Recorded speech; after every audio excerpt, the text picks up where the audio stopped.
నా పేరు చింతల శ్రీనివాస్ అండి. నేను సింగనార్ ప్రాంతంలో శాంతినగర్లో నివాసం ఉంటాను. వరదలు వచ్చిన టైంలో సంవత్సరం అయ్యి ఉంటుంది. వరదలు వచ్చి సంవత్సరం పూర్తయినా సరే చిన్నపాటి వర్షం పడినప్పుడు సింగనార్ ప్రాంతంలో నివాసం ఉంటున్న ప్రజలందరూ ఆందోళన పడాల్సిన పరిస్థితి ఈరోజు ఎదురవుతుంది. ఉదాహరణకు ఒక 5 రోజుల కింద వర్షాలు పడినాయి. 2 రోజులు వర్షాలు పూర్తిగా పడేసరికి ఇక్కడ బుడమేరు మళ్ళీ వస్తుందని ఇళ్లలో ఉన్న సామాన్లన్నీ సర్దుకోవాల్సిన పరిస్థితి ఈరోజు సింగనార్ ప్రాంతంలో నివాసం ఉంటున్న వాళ్ళకి ఎప్పుడు వర్షం పడినా సరే భయాందోళన చెందాల్సిన పరిస్థితి ఏర్పడుతుంది. సంవత్సరం గడుస్తున్నా సరే మరి టీడీపీ ప్రభుత్వం మేము చాలా పటిష్టమైన చర్యలు తీసుకున్నాం అంటున్నారు.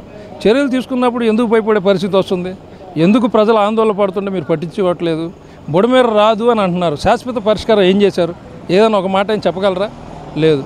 వరదలు వచ్చినాయి, నష్టం కనీసం ఒక్కొక్క కుటుంబంలో 2 లక్షల నుంచి 10 లక్షల పైనే ఆస్తి నష్టం జరిగింది. ఏమిచ్చారు?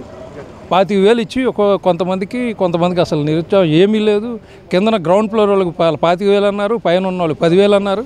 నష్టం జరిగింది. 15 రోజులు తిండి తిప్పలు లేకుండా అంధకారంలో ఉన్నవాళ్ళు తెలిసింది ఆ కష్టం అంటే ఏంటో. ఆ సంపాదించుకున్న ఆస్తిలో మొత్తం కొట్టుకుపోయినా సరే మీరు ఇచ్చేది ఏదో మేము ఇచ్చాము, చాలా చేసాము అనడం మటుకు అది భావ్యం కాదు.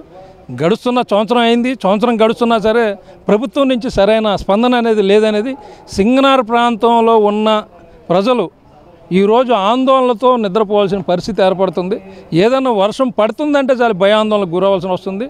ఇప్పటికైనా అక్కడ ఎలుగులేరులో ఉన్న అక్కడ శాశ్వతమైన పరిష్కారం మార్గం అక్కడ వాటర్ సింగనార్ ప్రాంతానికి రాకుండా చూపిస్తారని ఆశిస్తున్నాం. అది కానీ జరగని పక్షంలో మా బోటి వాళ్ళందరూ రోడ్డు మీద రావాల్సిన పరిస్థితి ఏర్పడుతుందని హెచ్చరిస్తుంది. కొంతమంది అసత్య ఆరోపణలు చేస్తున్నారు. అలా చేస్తే క్రిమినల్ కేసు పెడతామని చెప్పి గవర్నమెంట్ చెప్పుద్ది. మీరు ఏ కేసులు పెట్టినా భయపడేది లేదు.